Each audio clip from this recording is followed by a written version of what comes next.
Hi, everyone. Thanks for being here at my favorite time of day, 4:30 on a Friday afternoon. Actually, pretty packed hall, so thanks. So I'm here to talk about how blockchain will change our lives. Um, I'm going to give you guys, hopefully, a fun, entertaining talk. I'm going to jump into, there we go. So one of the problems that we're using blockchain to solve as a society and industry is the fact that trust doesn't scale well.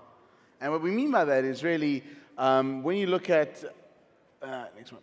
So when you look at how the society is structured, we get to a number called Dunbar's number. He's a social scientist, and when he discovered that once you get past 150 people, whether it's friends, family, colleagues, business, you start to trust people less and less. So you could probably build strong relationships with 5 or 10, 15 people close to you, and as you go further and further out, past 150, trust breaks down.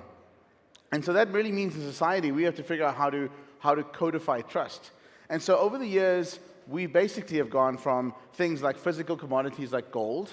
We've moved on to banknotes, which were backed by gold. And now we've gotten to the point where we're in the cryptocurrency world, where its technology is basically what we're trusting based upon the math that underpins it. And so when we look at what blockchain now allows us to do, we start with, now it's good, I can see down here.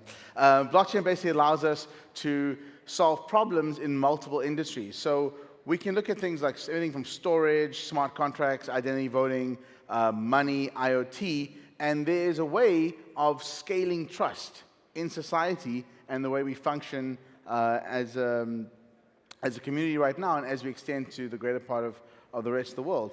So in all these areas, there are a number of companies, startups, projects, teams vying for some piece of what that future will look like. And it's actually very exciting. At Civic, we're focusing on identity, and so I'll focus this talk on how we think identity shapes and moves forward. But again, you're all part of different companies and organizations trying to change the world. And if you think about it, at the fundamental baseline of what you're trying to do is we're trying to codify trust. And that really is the foundation for what Bitcoin solved with the double spend problem, proof of work, etc.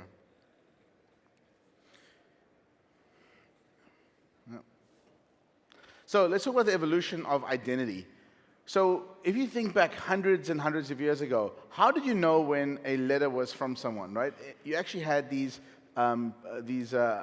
seals. So the kings, princes, royalty, dukes, whatever it is, they would all have family seals. They'd melt some wax on the back of an envelope, which was sealed with their seal. And if it wasn't broken, you could trust that the message hasn't been tampered with or opened.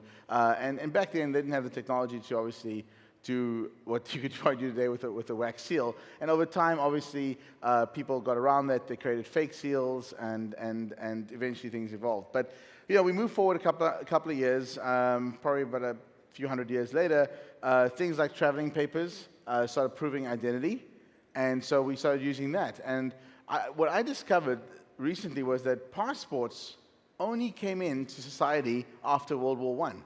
So think about it. 100 years ago, over 100 years ago, we didn't have passports. It wasn't a thing.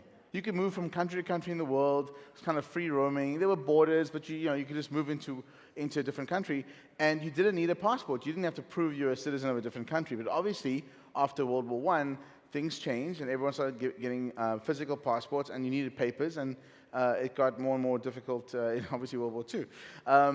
And so fast forward another 50 years, 60 years, we now have something which has been in society called biometrics for the past 20 or 30 years. Biometrics have been, I think, a very important step forward to understand how you can uniquely identify a biological individual. And I think one step after that is mobile and blockchain, how you can use those technologies to do it. Biometrics, from the perspective I have and we at Civic have, is it's really an authentication layer. It's not an identification layer, because the moment you digitize your biometrics, well, it isn't your biometrics. It's now a digital version of it. So a digital scan of your face or your fingerprints, and that digital equivalent is ones and zeros, and that can be duplicated. So how do you get to the point where the biological fingerprints or your biological identifiers are no longer digitized, or if they are digitized, how do you use a blockchain to secure them? And that's where I think we've gotten to with identity. So if you think about the way the world has evolved and where we are today and the amount of hacks that have happened in society, everything from Equifax to Experian, etc., your data is already out there. If you live in the US, you could probably get someone to find your data, or you could do it yourself on the dark web for about $20. Okay, and that's because these databases have been hacked, these centralized databases have been hacked, the data is now available on the dark web, and they're willing to sell it to you. So if you have access to someone's Yahoo account, for example, and they've used the same password on Facebook, you can access their Facebook account as well. And guess what?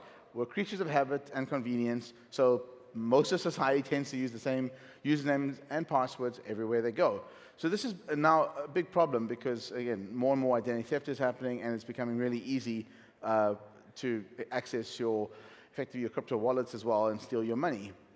So private keys are now becoming proof of ownership because there's a way of securing them, locking them down to a digital device, and only with the physical presence or access to that device can you prove that you are who you say you are. And you can use things like Google Authenticator, etc. But again, as we move more and more into crypto and we look at the way that the blockchain works, we can secure your identity more and more. So society attempts to offer guarantees, and the big question is, again, is why? Like, why do you have to have a government photo ID when you walk into a building or a bar or wherever it is? The reason is because people who have got these organizations that are regulated, whether it's a bank, etc., they need to know that whatever you're presenting isn't a fake ID. You're not bringing something like a student ID, which you paid someone at the student office to give to you. It's a real government-issued ID, because if they're found not to have enforced whatever regulations they're supposed to enforce, then they'll be fined and there's penalties for that. So how do we move away from the point that these physical IDs are easily forged to the point where you have blockchain-based digital IDs, which are extremely difficult to forge, and therefore the risk of a fake bank-based identity is very low. So a bank could issue a blockchain-based identity, and it would be way more secure and difficult to forge than a government-issued driver's license. So in the world today, 1.1 billion people cannot prove their identity officially. So it's a big percentage of the world. 15 or 16% of the world, they can't prove who they are. It's kind of scary. We live in a society where I think everyone, the majority of Americans, at least, don't have that problem. And there are some, and we've read cases in the US, but I think by and large we don't have that problem. But the rest of the world has a massive problem, and we have to figure out how to solve this as a society. And we think that centralized identity is broken. The notion that you have to store your identity in a centralized database and have permission to use that is a problem as you try and scale to people in villages, rural areas, etc. And so interestingly enough, the number 2 purchase on the dark web is identity documents. People are buying ID information on the dark web. And the rise of KYC, so know your customer, and AML, anti-money laundering regulations for cryptocurrency exchanges has meant that more and more people are trying to buy stolen IDs, because if they're trying to launder money, they want to use your information to open up a cryptocurrency account at an exchange so that they can basically sell their coins that they've obtained through illicit mechanisms on the exchange under your identity. So this becomes a big problem if you are one of the people who get hit by this, because effectively by buying your stolen ID, they can have the law enforcement at your door. And this is happening, I think, more and more, and we'll see more and more of this happening as people try to move out of crypto into fiat or whatever it is they need to get to. So technology is becoming more accessible worldwide. We are getting to a point that I think 4 billion people have internet access, and this is largely through mobile. So if we're able to give everyone with a mobile device a digital ID, how does it change the world? How does it change their lives? And even more so, how do you increase mobility? Can you imagine a digital passport, 4 billion people having a digital passport versus 1 billion people? So only 1 billion people in the world can actually really freely move around from country to country. The rest of the world, everyone's stuck in their countries. How does it improve the global economy? How does it improve trade, relationships, etc., society? And so this is an interesting way of thinking about the world. How do we get to this point where society is this advanced? By the way, I don't have any answers. I'm just asking questions. And so when we look at 2.5 billion people with smartphones, imagine that. Imagine having a world where there's 2.5 times more people with a digital passport. on their mobile device than a physical one. And we're probably 5 or 10 years away from this, and hopefully at that time we'll have more people with smartphones. But I think that we have to agree that getting to a point where everyone in the world has got a physical passport is probably a bad idea and not really scalable. Obviously, companies are having a tough time protecting information. And what we believe is that if everyone could store their own information on their mobile devices, you don't have to have a situation where all your personal data is centralized in a credit rating agency or government website or database. So I'll give you guys a quick overview of identity, but I want to show you a video which will give you an example of how quickly and easily it is for someone to really hack your account. And by the way, this happened to a friend of mine a week ago. He had, and you watch the video, but he had this problem. And it's quite scary because this friend of mine is a very well-known person in the industry and sits on the board of some very big global organizations, and this exact problem happened to him. So I invited a few of the world's best hackers to try to hack me and show me where my vulnerabilities are. And now I'm going to meet them in Las Vegas for DEF CON, the biggest hacker convention of the year. They're going to hack me using social engineering, which is essentially hacking without any code. They just use a phone and an internet connection. Do you want to do a sample phishing call? What's phishing? Phishing is voice solicitation, and basically what you do is you use the phone to extract information or data points that can be used in a later attack. Let's do it. Who are you going to call? Maybe I'll call your cell phone provider and see if I can get them to give me your email address. I bet they're good. I bet they have my back. But yeah, go for it. I'm going to spoof from your number, so it's going to look like it's calling from you. Okay. Hi, I'm so sorry. Can you hear me okay? My baby, I'm sorry. my husband's like, we're about to apply for a loan and we just had a baby and he's like, get this done by today. So I'm so sorry. I can't call you back. I'm trying to log into our account for uses information and I can't remember what email address we used to log the account. The baby's crying and can you help me? Awesome. In just 30 seconds, At gmail.com? Jessica gets access to my personal email address. Now, if I needed to add our older daughter on our account so she could call in and make changes, how would I need to go about doing that? You would have to send me a secure PIN through a text message? Yeah, well, the thing is, I don't think I'll be able to receive a text message if I'm on the phone. Shh. Oh, I'm not on there either? So I thought when we got married, he added me to the account. Jess uses my girlfriend's name and a fake social security number 5127. to set up her own personal access to my account. Wait, I'm sorry, so there's no password on my account right now? Can I set that up? She even gets the support person to change my password. Thank you so much for your help today. So she just basically blocked me out of my own account. I'll get her fed after this. All right, thank you.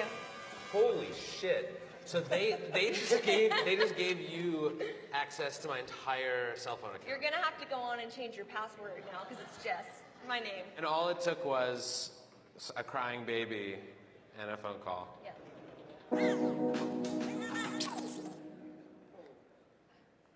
So this is one of the top social engineering scams of 2017. Laura Shin from Forbes wrote about it. I know at least 2 people. And by the way, when these people get hacked, they message me. And I've gotten used to spotting this now. And I'm like, well, okay, no, there's no way this person wants to borrow some Bitcoins from me. I know how many they have. They don't need Bitcoins. The other one was like some pretty aggressive messages. But like, it's obvious it's not your friend, right? But these people are basically they hack one of your friends, and then they try to get into that friend's network of friends to try. And by the way, these guys know the crypto community, so they know who people are. They kind of know who your friends are on Twitter. You can be targeted individually because they're trying to get to someone else in your network or yourself. And it's becoming a bigger and bigger problem, and no one talks about it. So like, I can't tell you who my friends were. I can't tell. It's very like no one wants anyone to know that they're a target. But this is happening with more and more frequency, and it's becoming a big problem. So one of the issues is we believe OAuth, right? And so using your cell phone number, someone can reset your credentials for your Facebook account, your social media account, any account that you're using to log into a third-party service. And so when you log, so as an example, WikiHow uses OAuth as a protocol, and they're one of the first partners to adopt Civic. But if someone wants to log on to WikiHow using their Facebook account, it effectively checks that they're logged into their Facebook account, and that, again, can be compromised. And from there, WikiHow says, okay, well, if you logged into Facebook, we'll let you log into your WikiHow account because that is you. What we're suggesting is a chain auth protocol, which effectively means that there are attestations on the blockchain and there are private keys on the device. And there's no middleman here. There's no third-party site saying this person's logged in. You either have the private keys or you don't.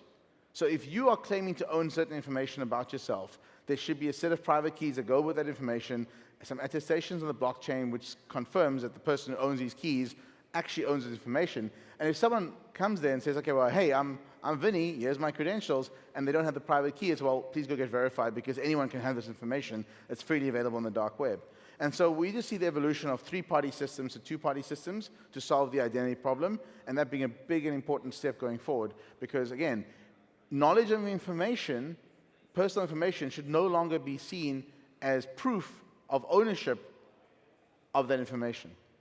So just because you know someone's birthday, social security number, home address, and by the way, when you phone your bank and you try and prove who you are, they'll ask you ridiculous questions which you can Google in 5 minutes and find out. There's even examples of people being able to use credit bureau information and know more about the person they're targeting than that person themselves. So I think we're going to a world where decentralized identity will create this, hopefully this great world where there's no identity theft, there's no physical documents, no username and passwords. I think we all hate those. Hopefully no credit bureaus either. I think we hate those too. And basically remove the dependency on identity authorities. No longer do you need to say that person says that I am who I say I am versus, hey, I've got these credentials, I've got these keys, this is my information, it's been validated by these parties, and I can prove that I am this person.